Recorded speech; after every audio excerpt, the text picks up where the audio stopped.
Hello दोस्तों, कैसे हो आप लोग।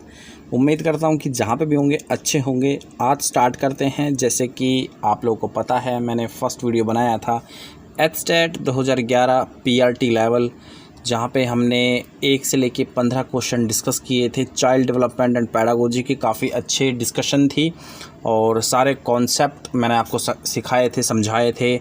1 से लेके 15 क्वेश्चन की बात कर रहा हूँ।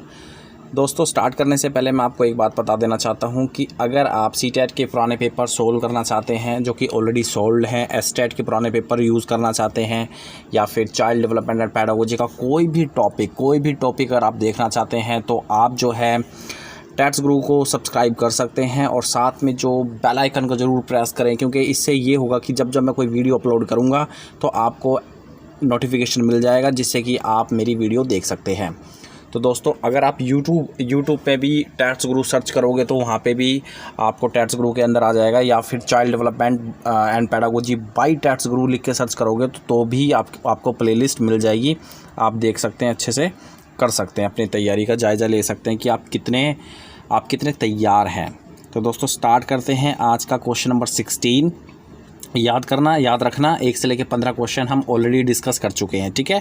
तो आज स्टार्ट कर रहे हैं क्वेश्चन नंबर 16। अधिगम एक प्रविधि है, या फिर ऐसे कह लो learning is a process of. Learning क्या है? It is a memorising of facts, या फिर मेमोराइजिंग द टेक्स्ट मटेरियल, या फिर meaning making through experience, preparing for examination. तो देखो, मेमोराइजिंग फैक्ट्स, तो इसमें मेमोराइजिंग वर्ड यूज़ हो गया। और बेसिकली लर्निंग ये चीज़ नहीं है कि हम केवल बच्चों को फैक्ट्स रटवा दें। फैक्ट्स का मतलब ये है कि जैसे कि भारत कब आज़ाद हुआ, ठीक है, पानीपत की लड़ाई कब हुई थी, तो ये सारे फैक्ट्स होते हैं। तो अधिगम तो ये बिल्कुल भी नहीं है कि केवल आप फैक्ट्स रटवा दो। मेमोराइजिंग द टेक्स्ट मटेरियल, तो जहाँ पे मेमोराइजिंग वर्ड आ गया तो वो आप वहाँ पे इग्नोर कर दो, आप बिल्कुल भी मत पढ़ना, ठीक है। उसके बाद मीनिंग मेकिंग थ्रू एक्सपीरियंस। तो बेसिकली लर्निंग क्या है? It is a meaning making through experience, यानी कि अपने अनुभव के द्वारा अर्थ का निर्माण करना। अपने अनुभव के द्वारा अर्थ का निर्माण करना। जैसे कि फॉर एग्ज़ाम्पल, आप कोई इंग्लिश का सेंटेंस अगर आपको मान लो समझ में नहीं आ रहा है, तो आपने किसी से पूछा कि भाई इसका मतलब बताइए, इस वर्ड का मतलब बताइए, तो अब वो दूसरे वाला बंदा कहेगा कि यार मेरे को भी वर्ड का मतलब नहीं पता, लेकिन एक बार सेंटेंस बता दे पूरा जिसमें वो वर्ड यूज़ हो रहा है। तो आप उसको पूरा सेंटेंस बताओगे, तो फिर वो उसको ट्रांसलेट करने की कोशिश करेगा। तो वो अपने एक्सपीरियंस के हिसाब से अर्थ का निर्माण कर रहा है, मीनिंग मेकिंग कर रहा है, ठीक है। तो राइट आंसर इसका जो है ऑप्शन नंबर 3 है। आई होप कि आपको एक्सप्लेनेशन अच्छे से समझ में आ गई होगी। उसके बाद बढ़ते हैं क्वेश्चन नंबर 17 की तरफ। IQ of A talented child. जो टैलेंटेड चाइल्ड होते हैं उसका IQ क्या है? तो इस क्वेश्चन के बारे में मैं आपको बता देता हूँ कि ये क्वेश्चन जो है अपने आप में ही जो है स्टैंड नहीं करता, क्योंकि इन्होंने पूछा है IQ ऑफ टैलेंटेड चाइल्ड। तो आप 130 भी कह सकते हैं, 140, 125, 120। बेसिकली सारे जो IQ हैं वो प्रतिभावान छात्रों के हैं।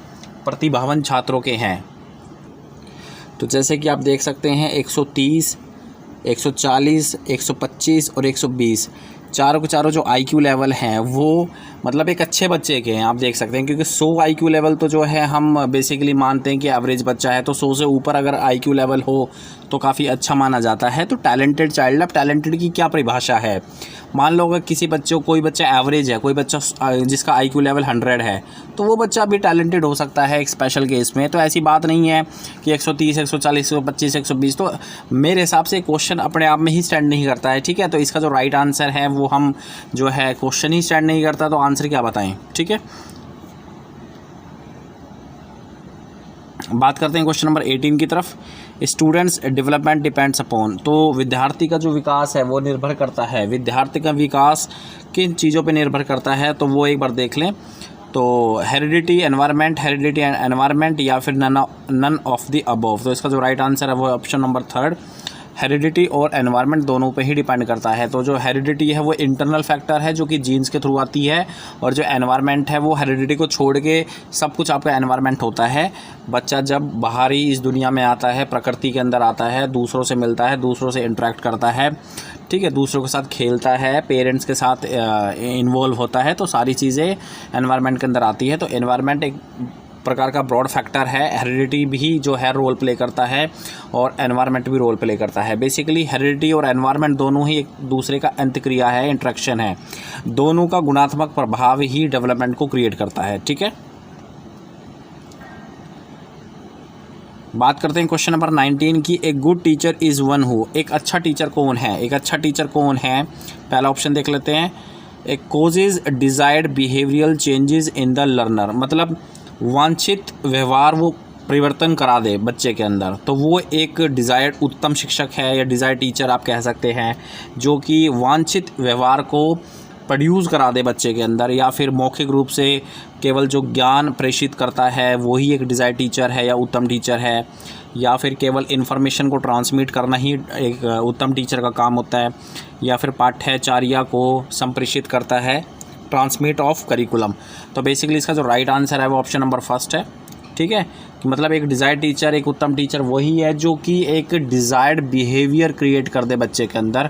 कि मान लो जैसे कोई बच्चा है वो पढ़ाई के अंदर वीक है, अब टीचर अपने मेथड से, अपने पढ़ाने की कला से उसके अंदर वो डिज़ायर बिहेवियर ले आए, जिसके लिए उसके पेरेंट्स चाहते हैं या फिर पर्टिकुलर टीचर चाहता है कि भाई बच्चे के अंदर ये चेंजेस आने चाहिए। जैसे मान लो कोई बच्चा झूठ बोलता है, अब सभी को पता है वो बच्चा झूठ बोलता है, लेकिन टीचर क्या है, एक उत्तम टीचर वही है जो वक्त के साथ ये आदत बदल दे उस बच्चे की। ठीक है, तो वो बेसिकली एक डिज़ायर्ड बिहेवियर होता है। तो अगर टीचर ऐसा कर पाता है तो बेसिकली वो टीचर जो है काफ़ी उत्तम माना जाएगा, उच्च क्वालिटी का माना जाएगा। ठीक है, बात करते हैं क्वेश्चन नंबर 20 की। प्राइमरी सतर पर अनुदेशन होना चाहिए, यानी कि instruction at the primary stage needs to be. तो जो प्राइमरी स्टेज की बात हो रही है उस पर जो इंस्ट्रक्शन है वो बेसिकली उसमें ज़रूरत पड़ती है टीचर सेंटर्ड की या टेक्स्ट बुक सेंटर्ड की या स्टूडेंट सेंटर्ड की या फिर teacher and text book centred की। देखो जो इसका राइट आंसर है वो है स्टूडेंट सेंटर्ड। देखो एजुकेशन या फिर इंस्ट्रक्शन या फिर करिकुलम सब कुछ अब जो है स्टूडेंट सेंटर हो चुका है दोस्तों, ध्यान रखना। या फिर चाइल्ड सेंटर्ड, तो बच्चों की ही सुनी जाती है, बच्चों की आवाज़ को ही बुलंद करना होता है। ठीक है, अदरवाइज़ जेल में डाल दिए जाओगे। मजाक कर रहा हूँ। उसके बाद what is the essential for learning, तो बेसिकली अधिगम के लिए क्या आवश्यक है? तो बेसिकली आपको बताना है कि लर्निंग के लिए क्या ज़रूरत होती है। बेसिकली सेल्फ एक्सपीरियंस की, ठीक है, सेल्फ एक्सपीरियंस की, या फिर सेल्फ थिंकिंग की, या फिर सेल्फ एक्टिविटी की, या फिर ऑल ऑफ द अबव। तो इसका देखो राइट आंसर है वो है सभी के सभी हैं। Self experience, self thinking, self activity. देखो सेल्फ एक्सपीरियंस मतलब अपने अनुभव, ठीक है, खुद के अनुभव। सेल्फ थिंकिंग खुद की सोच, सेल्फ एक्टिविटी खुद की एक्टिविटी, ठीक है, खुद की क्रिया, स्व क्रिया, जिसको हम कहते हैं कि अपने आप ही बच्चा एक्टिविटी क्रिएट करता है। तो बेसिकली सारे ही जो सेल्फ फैक्टर हैं वो सभी के अंदर इन्वॉल्व हैं। तो लर्निंग के लिए सारी चीज़ें चाहिए होती हैं। ठीक है, एक्सपीरियंस भी चाहिए होता है, सेल्फ थिंकिंग भी चाहिए होती है, सेल्फ एक्टिविटी भी चाहिए होती है। तो इसका जो राइट आंसर है वो ऑप्शन नंबर 4 हो जाएगा। बढ़ते हैं क्वेश्चन नंबर 22 की।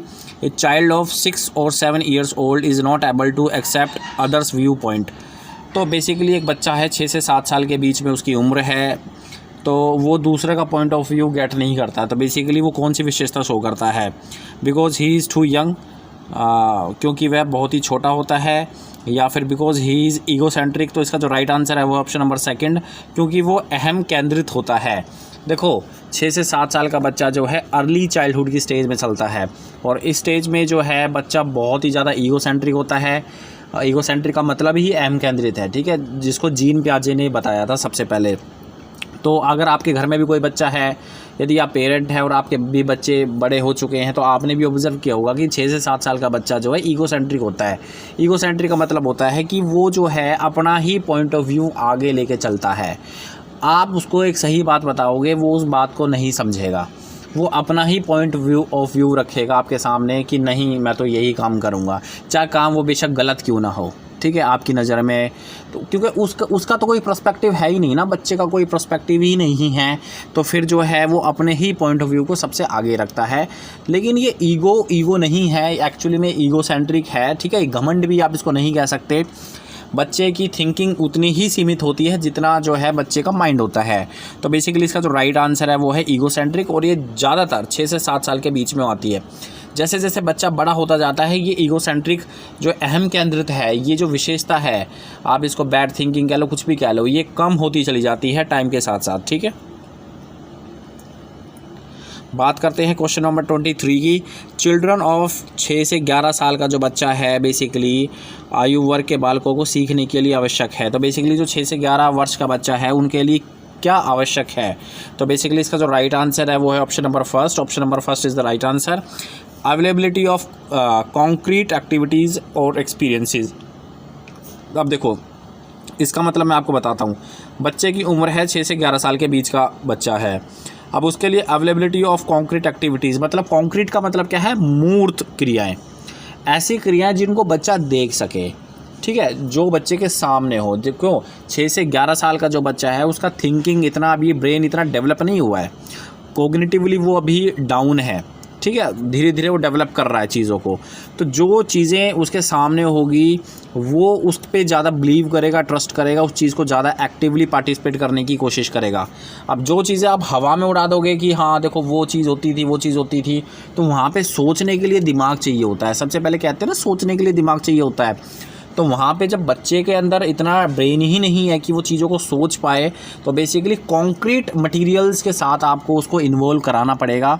कॉन्क्रीट का मतलब मैं आपको पहले ही बता देता हूँ, मूर्त क्रियाएं, मूर्त चीज़ें जो जिनको बच्चा देख सके। अब बच्चे के सामने आपने रख दिया पेन कि बेटा ये पेन है, तो बच्चा देखेगा हाँ भाई ये पेन है, लेकिन बच्चे ने देखा नहीं कभी भी अपनी लाइफ में, और आपने बोल दिया कि भाई पेन नाम की एक चीज़ होती है, तो बच्चा कैसे विजुलाइज़ कर पाएगा? आप ज़रा एक बात बताएं।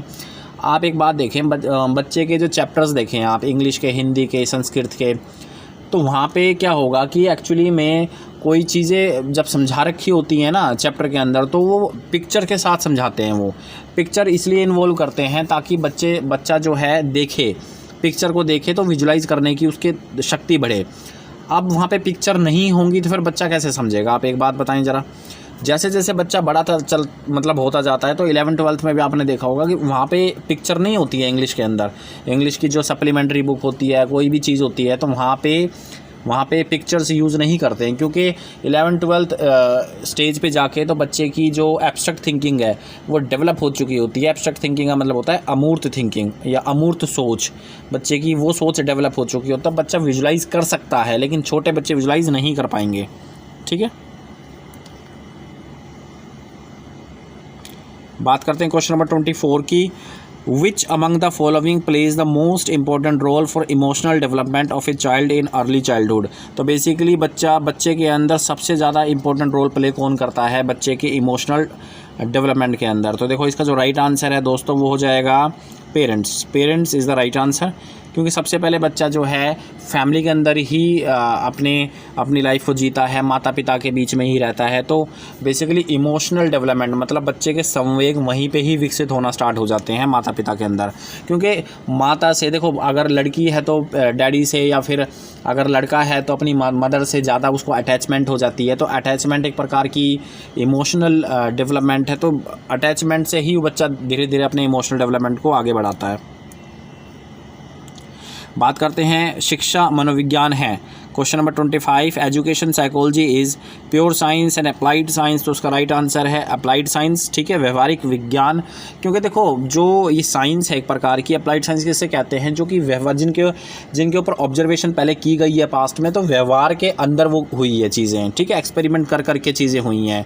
तो यहाँ पे बेसिकली व्यवहार की बात होती है, तो इट इज़ ए व्यवहारिक विज्ञान या फिर अप्लाइड साइंस आप कह सकते हैं। Ink blot test of personalities. अब जो ये इंक ब्लो टेस्ट है बेसिकली यानी कि व्यक्तित्व का मापन का स्याही धब्बा परीक्षण क्या है? तो बेसिकली ये सब्जेक्टिव है या फिर ऑब्जेक्टिव है या प्रोजेक्टिव है? तो ये इसका आंसर है प्रोजेक्टिव है, प्रक्षेपण परीक्षण है।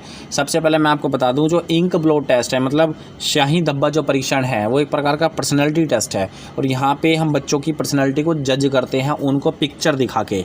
पिक्चर उनके सामने प्रोजेक्ट की जाती हैं। ठीक है, पिक्चर उनके सामने क्या की जाती हैं? एक्चुअल में प्रोजेक्ट की जाती हैं। बच्चों को पिक्चर में से देखना पड़ता है एक्चुअली में, तो बच्चे को अपनी थिंकिंग के हिसाब से सोचना पड़ता है कि पिक्चर के अंदर जो शेप है एक्चुअली वो किससे मिलती है। ठीक है, फिर उन चीज़ों को सब्जेक्टिव बना के पेश किया जाता है। तो सबसे पहले जो इंक ब्लो टेस्ट के अंदर पिक्चर प्रोजेक्ट की जाती है। प्रोजेक्ट का मतलब प्रोजेक्टिव टेस्ट है ये आपका। बात करते हैं क्वेश्चन नंबर 27 की। For the 6-11 years age group learning age, 6 से 11 वर्ष आयु वर्ग के लिए अधिगम क्या है? तो an active process of knowledge and construction, तो बिल्कुल सही बात है। इसका जो राइट आंसर है वो ये है, ऑप्शन नंबर फर्स्ट। ज्ञान निर्माण की एक सक्रिय प्रक्रिया है। देखो बच्चा अगर अपने अंदर ज्ञान निर्माण करना चाहता है तो बच्चे को एक्टिवेट मतलब आप कह रहे एक्टिव होना पड़ेगा ग्रुप के अंदर। बच्चा जब तक एक्टिवेट नहीं होगा तो ज्ञान उसके अंदर नहीं समा सकता, ठीक है। बच्चा देखो पैसिवली कोई भी चीज़ नहीं होनी चाहिए, पैसिवली होता भी नहीं है। बच्चे आराम से बैठ के सिर्फ ज्ञान अपने अंदर भर रहे हैं तो वो चीज़ नहीं होती है। बच्चे को पार्टिसिपेट करना पड़ेगा एक्टिविटी के अंदर, तो उसको एक्टिवली पार्टिसिपेट करना पड़ेगा, ठीक है। साइकोमोटर उसके अंदर डेवलप होनी चाहिए, जैसे कि ब्लूम टैक्सोनॉमी के अंदर कहा गया है कि लर्निंग 3 हिस्सों में होती है, कॉग्निटिव वाइज और इमोशनल और साइकोमोटर। तो साइकोमोटर जो है, साइकोमोटर के अंदर यही चीज़ें कही गई है कि एक्चुअली में जो अधिगम लर्निंग होती है वो एक्टिवली होती है, नॉट पैसिवली। बात करते हैं क्वेश्चन नंबर 28 की। Learning in children occurs through, बालकों में अधिगम मेमोराइजिंग द नॉलेज के द्वारा होता है, तो बिल्कुल गलत चीज़ है ये, ठीक है।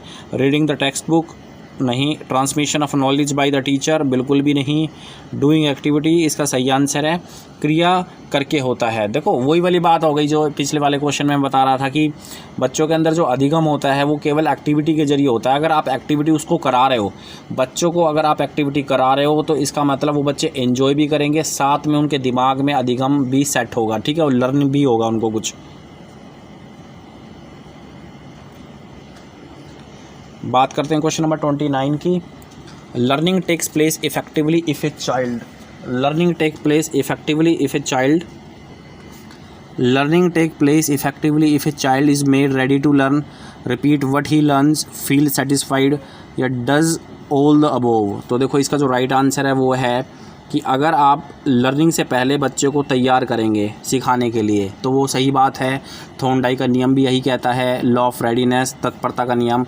बच्चा जितना तैयार होगा उतनी ही अच्छे से वो लर्न कर पाएगा चीज़ों को, ठीक है। और आज का लास्ट क्वेश्चन देख लेते हैं एक बार जल्दी से। What is not true about growth, तो ग्रोथ के विषय में इनमें से एक स्टेटमेंट जो है गलत है, तो उसका जो राइट आंसर है वो है growth is a life long process. तो ये चीज़ गलत है, ठीक है। ग्रोथ जो है लाइफ लॉन्ग प्रोसेस नहीं होती बल्कि डेवलपमेंट लाइफ लॉन्ग प्रोसेस होता है। बाकी ऑप्शंस ठीक है। ग्रोथ के पर्सपेक्टिव में अगर हम देखें, ग्रोथ के कॉन्टेक्स्ट में अगर हम देखें, ग्रोथ इज़ ए फिजिकल, तो बिल्कुल सही बात है। ग्रोथ इज़ क्वांटिटिव, बिल्कुल सही बात है। ग्रोथ इज़ ए मेजरेबल, तो ग्रोथ को मेजर भी किया जा सकता है, मात्रात्मक भी है, मापीय भी है। लेकिन ग्रोथ जो है जीवन पर्यंत नहीं चलने वाली, ठीक है, केवल डेवलपमेंट चलता है। ओके, जैसे नाखून, हाइट, बालों की हाइट, स्किन कलर, ये सारी आपकी ग्रोथ होती है, बल्कि जो डेवलपमेंट होता है वो पूरी मतलब बर्थ से लेकर टिल डेथ होता है। तो दोस्तों ये थे क्वेश्चन आपके टोटल 15, यानी कि क्वेश्चन नंबर 16 से क्वेश्चन नंबर 30 तक। और ये जो पेपर है मैं एक बार फिर से बता देता हूँ, ये एस्टेट का क्वेश्चन पेपर है, ठीक है, 2011 का PRT लेवल क्वेश्चन पेपर है ये, जो कि मैं